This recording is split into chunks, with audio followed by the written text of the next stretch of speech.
देखिए आदरणीय श्रोतागण, आयुर्वेद की जो विशिष्ट अति महत्वपूर्ण जानकारी होती है लोकहित में, उसे आपके साथ साझा करते रहते हैं।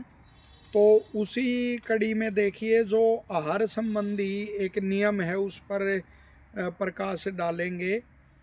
तो आयुर्वेद के ऋषि कहते हैं कि यह आहार मेरे को रुचिकर है।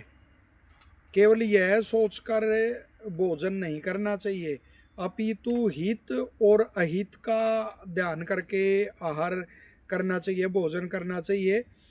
जो इस तरह अहित और अहित का विचार करके भोजन करता है, तो फिर उसी का भोजन वो अच्छी तरह से परिपाक होकर धातुओं का निर्माण करके और शरीर को पुष्ट करता है। और शरीर की पुष्टि ही आहार का वो है प्रयोजन है। अतः इस बात का अवश्य ध्यान रखें कि मेरी प्रकृति क्या है, मेरे को उस प्रकृति के अनुसार क्या अनुकूल है।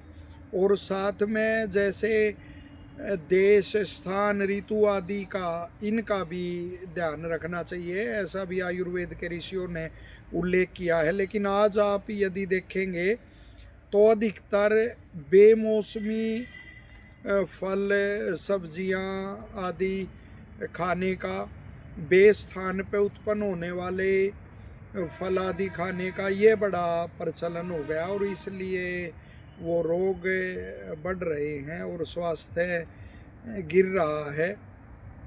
वरन वो देखिए, प्रकृति जो देती है स्वाभाविक, तो उसमें बड़ा गुण होता है। वरना अपनी बुद्धि से आदमी प्रकृति को वश में करने का प्रयास करता है कि जो फल किसी स्थान पे नहीं होता कि इसको यहाँ उत्पन्न कर लेंगे, भले ही यह स्थान उसके अनुकूल नहीं है, यह ऋतु भले ही किसी सब्जी फल के लिए अनुकूल नहीं है, लेकिन उसको हम उत्पन्न कर लेंगे। तो लेकिन वो फिर उस तरह से उसमें वो स्वाभाविक गुण जो उसके होते हैं वो नहीं रहते, बहुत ही या न्यून मात्रा में रहते हैं, और वो स्वास्थ्य की दृष्टि से भी वो हितकर नहीं कहा गया। अतः इसका ध्यान रखना चाहिए। साथ ही ऋषियों की उस पंक्ति को विशेष करके ध्यान में रखें कि केवल मेरे को रुचिकर है, मुझे यह रुचिकर लग रहा भोजन, केवल इसको देखकर, इसको देखकर नहीं करना चाहिए। हित और अहित का ध्यान करके ही आहार करना चाहिए।